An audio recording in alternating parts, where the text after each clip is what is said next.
Welcome to I Am the Cute One, the most chaotic school dance in the podcast universe.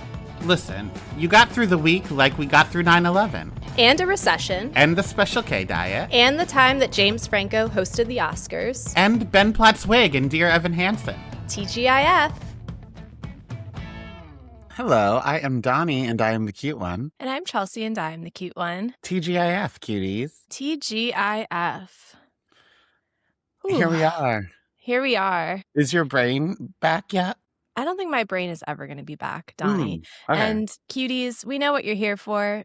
Sit tight. We'll get there. But when I got home on Sunday, I walked in the door and Dr. Bald said, "Wow, you look like you got hit by a truck." And I said, well, spiritually, I kind of was. Kendrick went out the night we got back to New York until 3:30 in the morning. Kendrick's I can't a even imagine. psychopath. Yeah, I was in bed at 8 o'clock and I still the next day felt like I didn't sleep enough. I didn't even remember falling asleep. Like I was in my bed and then I opened my eyes and it was morning and I had slept like 12 hours. Yeah. And again, cuties, we'll get to it. But the gameplay, like I was there doing gameplay with the people still in the game for 12 hours straight. But then also like the castle on its own, even if we weren't playing Big Brother, was just so big and so many steps to get to where you wanted to go that on night one, I was already sore because the way timing of people arriving was, like Chelsea would get there, I would give her the full tour. Then somebody else would get there, I would give them the full tour. So I know I walked double-digit thousands. Yeah, it was too bad that you took away people's like Apple Watches and stuff because I would have loved to know like how many stairs we climbed. Because I do think, especially on the day of gameplay, I think that everybody was basically just doing a Stairmaster all day. Crazy. What's that? Well, a couple of things right at the top. Number one, you may notice I look like I am at the top or the bottom of the pyramid on Dance Moms. Sapphire put a bow in my hair this morning. Totally forgot about it. Went to the bus stop. So once again, I don't think I'm beating the chaotic mom allegations because once I came home and looked in the mirror, I said, well, I guess this is just my look for the day. I'm glad you explained that because at first I thought you were like channeling Big Brother 40, but that's not even what you wore. No, imagine I like come on and I'm just like, this is my new vibe now. The other thing, I don't know why, maybe it's because it's officially spring, but quite literally everyone on my street is getting a new roof right now. Across from me, next to me, and then 2 doors down, everybody is banging on roofs. So hopefully the cuties won't be able to hear it, but we do know that I'm easily distracted. So if all of a sudden I'm turning to the east or the west, that's why. Okay. Well, when you were talking about your bow, I found something on the table that at first I thought was mouse poop. And then when I realized it was a chocolate chip, I ate it. Okay, well, speaking of chocolate chips and sugar, you know that I don't eat that shit. And yet, I need to talk about the dentist. You may recall last year, I was brave. I went to the dentist for the first time in 8 years. I got a deep cleaning. I've been going back like clockwork every 2 to 3 months for updates. I've had one cavity in my life because I am a diligent brusher.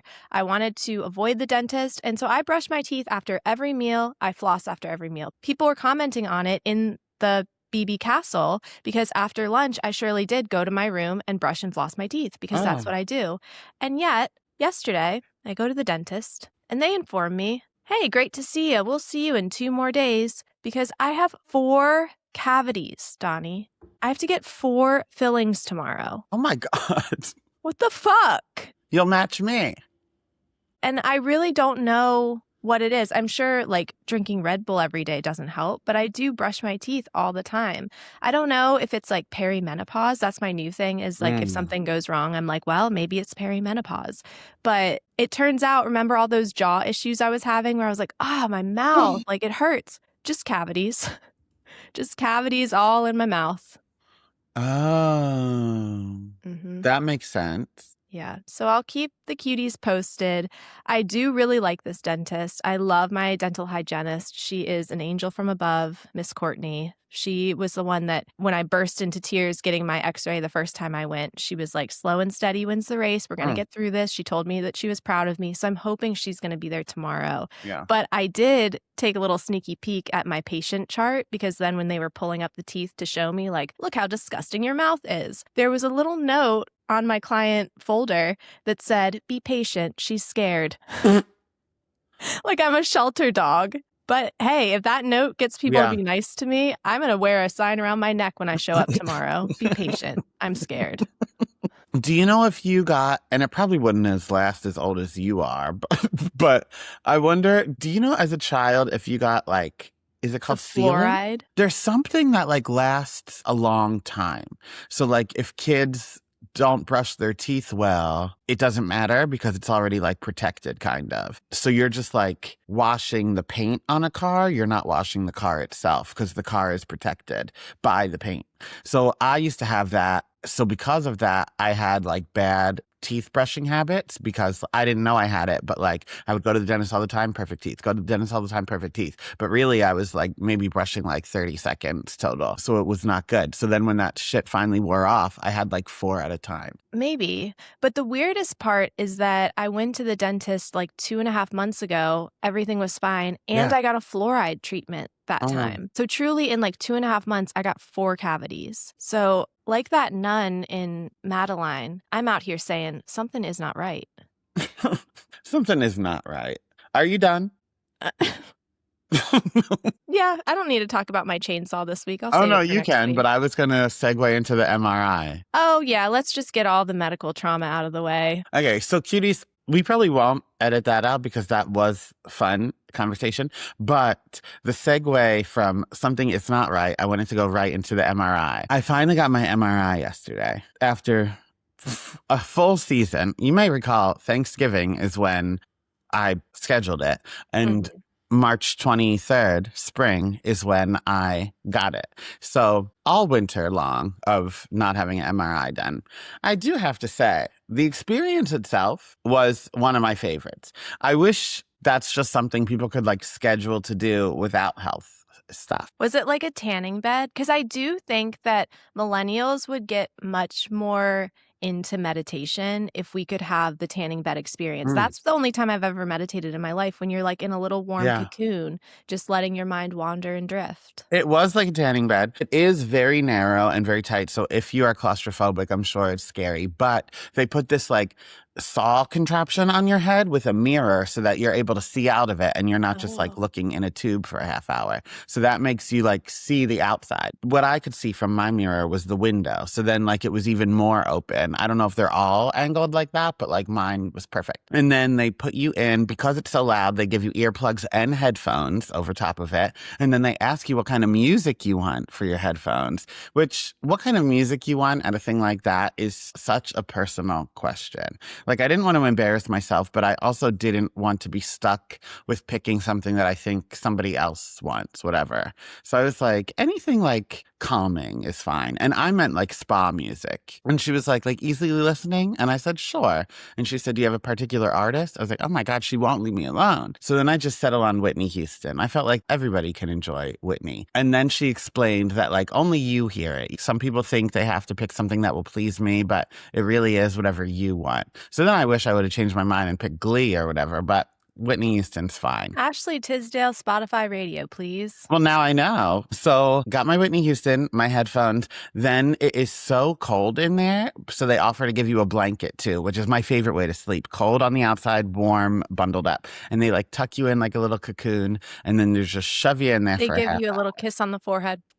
Practically. I loved it. What I didn't love was the result. So they came in yesterday and said that it is optic nervosa or something. I don't know. Cuties, you can look it up. Basically, like, it could be anything. Like, it is an eye issue. Everything I'm saying was correct. There is blurriness. There is, like, parts of it that sometimes feel like I'm fully blind in, like, sections of my eye. But from there, it could literally be anything. So 50% of people with MS, this is their first symptom. Or it could also just be, like, a one and done eye thing, which could end here and, like, it could just be this issue, or it could lead to blindness in that eye. So we have options. They scheduled me for a second MRI. Thank God. Love to be there for it on April 2nd. And that one's for the spine. So I think that one will tell them if it is MS or not. So number one, thank God you didn't do this before BB40 because I know. You were debating because that initial appointment was going to be before it. And so like, thank God, because those results came in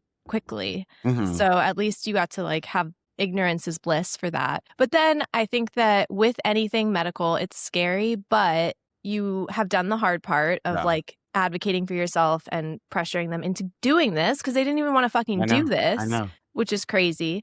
But also, whatever information you get, it's not like you wouldn't have the symptoms. So you would have the symptoms anyway, but at least now you have the information and you know what it is and like what you can do about it. Yeah. So Patreon Cuties, that is why there will not be a Survivor episode this week, because I just didn't have the mental capacity to even watch a show I love. But let's talk about happy things. So my boyfriend met my parents on Thursday before Big Brother 40. Okay. He loved them. They loved him. It was a good time. We went to dinner that night. We went to Outback Steakhouse upon my request. They liked him so much that our Disney trip as a family that we're supposed to take in a year and a half, they invited him to. One thing about the Hadfields, they're going to be thinking long term. They do love to think long term. That's awesome. And I have no doubts that they loved him because he's wonderful. I met him for the first time, and that was really a ripping off of the Band-Aid, like baptism by fire, truly, for him to walk into that house. And I felt like he was always there. Mm-hmm. And it was funny because anytime Theon talked about any of my friends, I cried. But anytime any of my friends talked about Theon, I cried too. So I'm just full of love. But Amanda sent a very nice like voice message about him. And she was like, I was so busy with the weekend, I forgot to even tell you this. And she was like, but it was so nice to see you supported in the ways that like you needed to be supported that weekend. Like, yes, he's a good person. Yes, he's a good boyfriend. Yes, you could tell like he loves you and like whatever. But also like you bossed him around all day and he like did what you said and made sure the next room was set up and all that kind of stuff. And he took the event just as seriously as you were. Yeah, we were talking about this because me and Amanda were roommates and the first night is when we first clocked it, because even when we got there, he was kind of directing us like, put this here.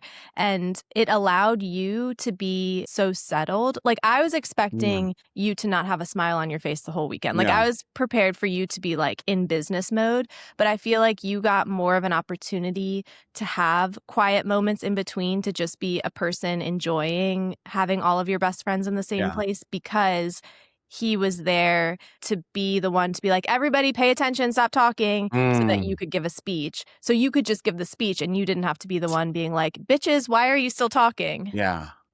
Love that. Wonderful. Something else I love, I went to the Kelly Clarkson show with Troy McEady of Beyond the Blinds on Wednesday to celebrate my birthday. And both of the episodes haven't aired yet. I think they're both on, if this airs Friday, I think they're both on this week coming. I know from them shooting promos, one will be on a Monday, one will be on a Wednesday. And because of the guests they had, like they should be sooner than later. I thought it would be this week because of the movies coming out and stuff, but maybe next week. Anyway. It was 2 episodes they shot. Kelly Clarkson wasn't there, unfortunately. It was Andy Cohen as the host. And I knew he would be there because he was listed as a guest, but like he was the host, which when I first found that out, I was like, what a bummer. I'm here for Kelly Clarkson. And I don't love Andy Cohen that much. But I will say he interacted with the audience a little bit. And when I'm telling people that Kelly Clarkson wasn't there, they say like, I lucked out. When I went to the Tyra show, she treated the audience like we were cardboard cutouts. And apparently Kelly does the same thing. Oh. Yeah. That's surprising. I know. So Andy was not that way. He talked to us a little bit. Well, not like individually, but he talked to the audience a little bit. He was like, are you guys Bravo fans? Whatever. And then you said, boo. Yeah. Portia was supposed to be there, but her plane had issues. So then she wasn't there either. So like at first when we were hearing all this stuff, I was like, what a bummer. But Michael Urie took the space of Portia. So that was cool. And then the first episode was Pussycat Dolls. They didn't sing. They just played a game and had 2 segments. So it was still cool seeing them, but we didn't get tickets under the seat as expected. You said Portia's plane had issues. I just remembered the dream I had last night. I dreamt that, I think because my whole algorithm is just TSA lines, but I dreamt last night that I was getting a Brazilian wax in the bathroom of a plane.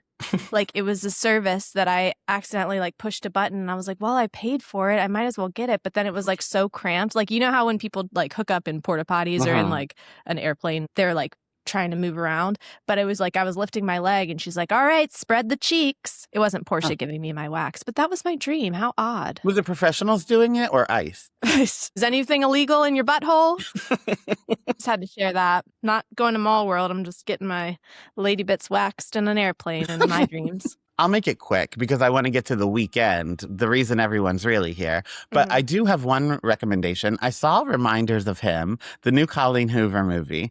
I've seen every Colleen Hoover movie they put in theaters, and none of them are good. But I love all of them. I don't know what it is. I understand. Okay, thank you. Yeah, there is something, and I'm trying to think, but again, my brain is broken. I'm trying to think of like my version of that.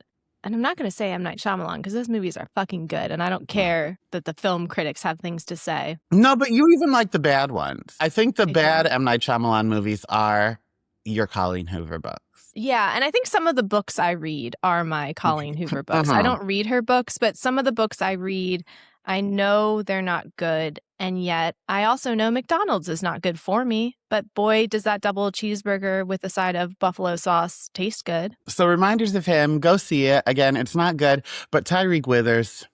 Oh, wouldn't I? Oh, wouldn't I?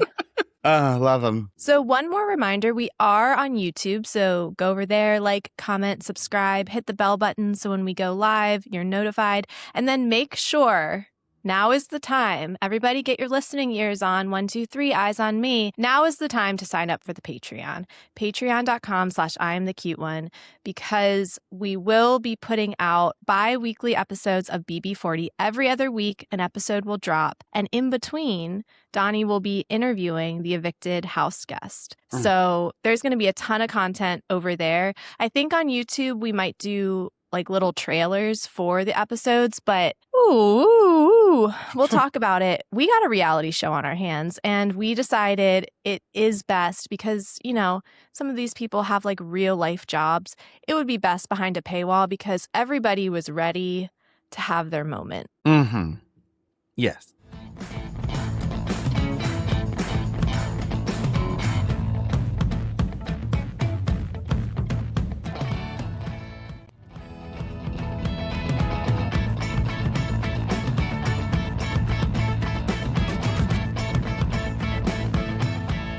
So since we've been away, Michael B. Jordan and Ryan Coogler won Oscars. The Buffy reboot wasn't picked up by Hulu. Carly Rae Jepsen had her baby. Chuck Norris and Nicholas Brendan passed away. The third season of The Comeback began. Taylor Frankie Paul's season of The Bachelorette was pulled. Kyle Cook was an asshole on Summer House. And a professional cornhole player with no arms or legs was accused of murder in Maryland. What a string of words. During Big Brother 48, I had a bicycle horn, a clown horn. Yeah. I had a clown horn that whenever I would honk it, it symbolized a twist was being announced. And reading that last headline made me feel like it was being honked every other word. Yeah. Like we were going down a path of a sentence and then...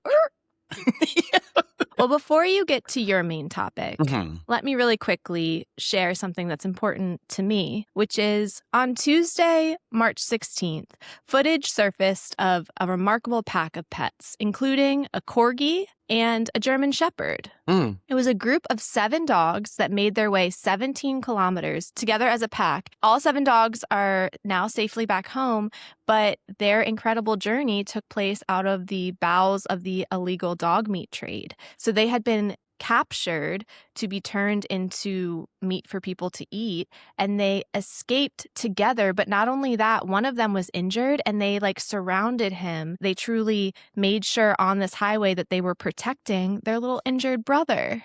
That's beautiful. Lisa Vanderpump, this was her like plight, was the meat trade in China. She's like, fuck racism on my show. Darling, I'm going to take care of the dogs in China. But so sweet. It is sweet. Now, the corgi's name, I think that the owner of the corgi was just mad that they didn't get to have their own dog meat butcher shop because the dog's name is Big Fat. So I do think that was his end goal no matter what. I just think he got shipped to the wrong one, maybe, you know? Okay, well, prayers up for Big Fat that he continues living fat the rest of his life. But I do want to show the video because it truly, I feel like every person of a certain age that grew up with Homeward Bound. We saw this video and we were taken right back. So here we go.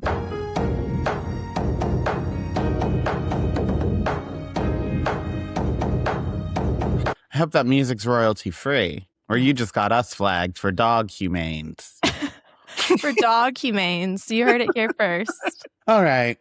I didn't bring a headline. I brought myself because let's talk about Big Brother 40. The streets are saying Dumpster Dive and I Cannot have already touched upon it. So if you want even more Big Brother 40 content, go listen to their most recent episodes because they have given a little bit of their insight as well, while also sticking close to the ND Donnie A that has been signed. Yeah, so we'll be giving teasers, but we're not going to give spoilers because we are right now waiting for the footage. And like we said, we've got a real reality TV show on our hands. So I talked to my roommate about if I were to do it again. And I do think if I were to do this again, I would want it to be like if we all ever went on a cruise together or if we all ever went whatever away for a long weekend and I just bombarded people with this on day 2 or like whatever. And so like we're playing. But I do think my favorite part of the game was Friday night before people were playing when we just got to like be in each other's company and stuff and like be in our traders looks. It was really cool, mixing and mingling. But even then, I think like some people were still in their heads about the game and like viewing it as like night 1 on Big Brother. What if there's a twist that sends me home tonight before I even go to sleep? That was the talk of the town, Donnie. People were looking around at the candles. People were looking at like, where do we sit? Yeah. I think everybody was collectively so paranoid. And it doesn't help that the castle literally would have like a vending machine that you open and there is a entire secret room. Or like if you go through this cupboard, there's black lights and like runes on the wall. So we really were already in our head because we're all friends with you and we're expecting to be terrorized. But then the location that we were in was just a giant castle escape room. Yeah. Yeah. And I understand that. So I think like the mixing and mingling didn't even happen as well as I would have loved it to happen because people were like, hi, I'm Donnie's friend from high school. But really they were thinking like, I need you out first. You know what I mean? Like I think mixing and mingling in a traditional sense wasn't allowed to happen. And I do think that everybody had different expectations of it because like for me, and I think the podcasters, we weren't treating it like the game had started. Like for us, we were just trying to get to know people. And it was like I was doing tarot cards and it was just like vibes of people. And I was getting to know everybody because I only knew 5 people out of like 40. But I do think there were some people that were playing the game. So sometimes the energy didn't necessarily match because like I'd be like, do you want me to read your cards? And they're like, whose cards have you read already today? You know, like things like that. Yeah. I see. But I really liked night 1. I liked the game. I think that went swimmingly. There were things that like I had to cut for time that was things that took a lot of preparation. Like I made that full key box from Big Brother and all the keys, and we really didn't use that. That was cut for time. So like when people made their nominations, they just said the names of people they wanted nominated. We didn't do like, Chelsea, you're safe. Susie, you're safe. I do wish there was time for that, but there wasn't, and that's okay. I love the twist. Maybe not the twist itself, but I love the twist alarm because I did love that I could just carry that horn around and people would be breathing out of their buttholes. It was horrifying. Every time you squeezed that little thing, everybody literally groaned. I'm going to be having nightmares about that stupid. Yeah, I loved it. I was very impressed. It was so much for you to pull off. And I didn't realize the scope of it. Like, you had real cameras, like real production cameras. You were mic'd up the whole time. The whole time to the point where I have hot mic moments. I was being dirty with my boyfriend in between competitions, and the cameraman came over and said, just so you know, we're ready for you whenever you are. And I did hear everything you just said. Okay. That's incredible. I love that. Yeah. So again, we're not giving details, but I will give the cuties a little teaser. Number 1, I will say that I made it far enough along where you do see me in full ADHD burnout. Like, it didn't take long to get there. So cuties, you know, sit down and don't get too excited. But I literally, my brain was blank. Some of the things that I thought I would be great at, I truly couldn't even conceptualize how to, like, I couldn't form a sentence. Yeah. Within moments of starting the competition. And I did have a couple of outbursts that were so impulsive that I just like shouted, and I would have to apologize because there was a competition where I thought I gave the correct answer and you told me that I didn't. I didn't give a full enough answer. And I yelled at you, "What more do you want from me, man?"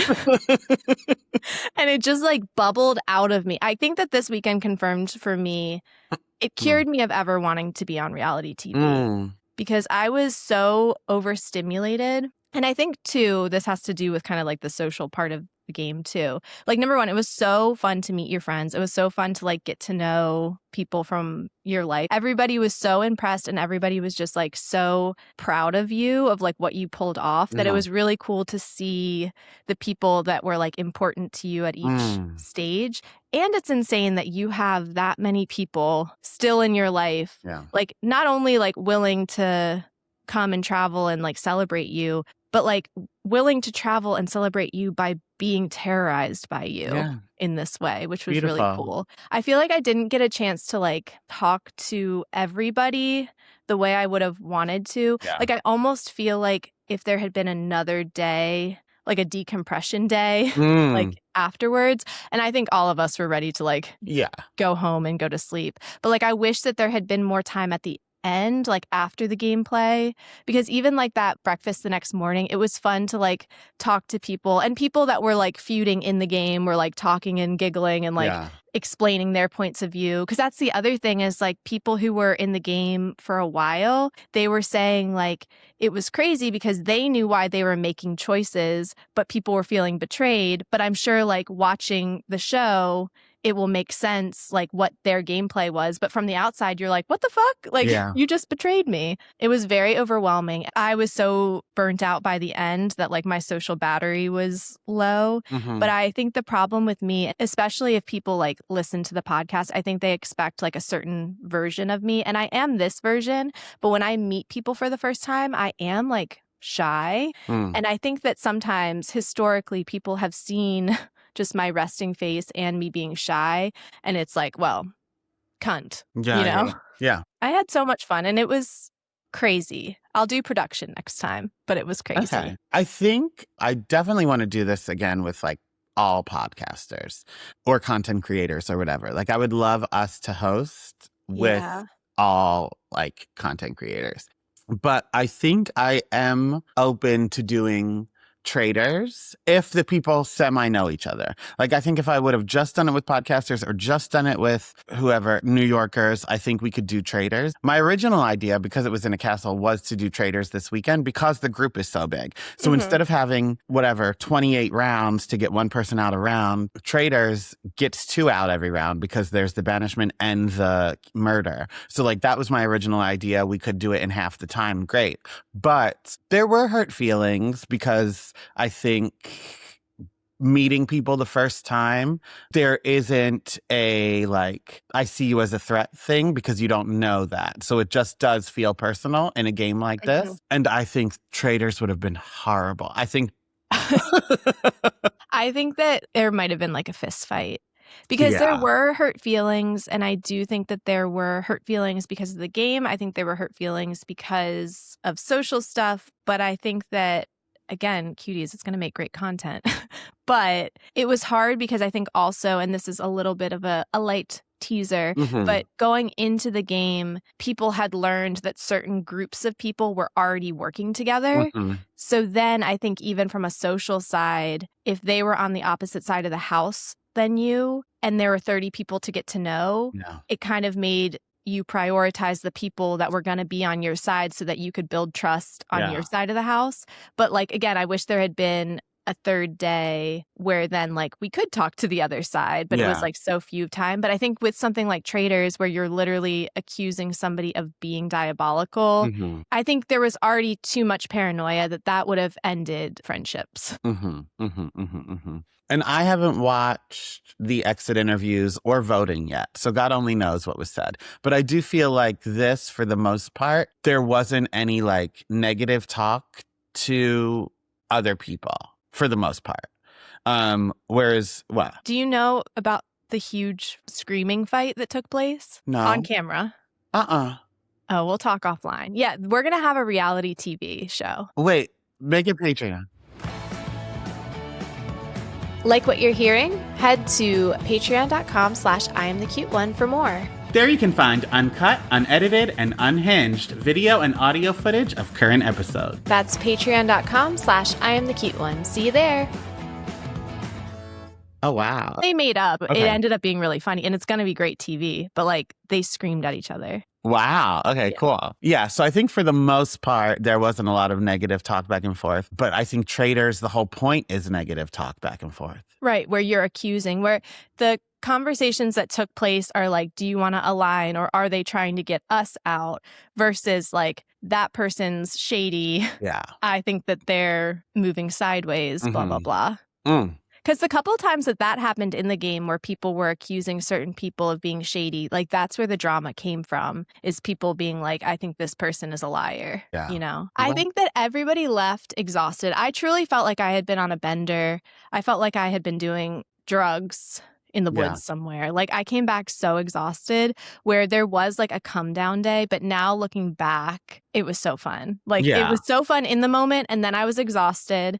And now that I'm like reflecting back, and now that we're like doing our confessionals, it was so much fun. Yeah, I was happy with it the whole time in the castle. And then that day I came home, I got in my head about people with hurt feelings and stuff, that I was like, oh, this was terrible. I would never do anything like this again. I was right to not mix friends groups. Well, is it that you shouldn't mix friend groups, or is it that the first time in 40 years that you mixed friend groups, you had a production crew and cameras and encouraged people to be reality stars? Yeah, so I'm thrilled with how it went. That first day, though, because I went from Theon meeting my family to 48 hours with 35 of my closest friends, to then coming home and my roommate was away for the weekend and I was home alone, I was like sad on Sunday night. And also, like, the event planning of it all is over now, too. So, like, it truly, I was sad. So then I went over to Emily and Madison's house, who live, like, a few blocks away from me, and hung out with them. But we were all so tired that, like,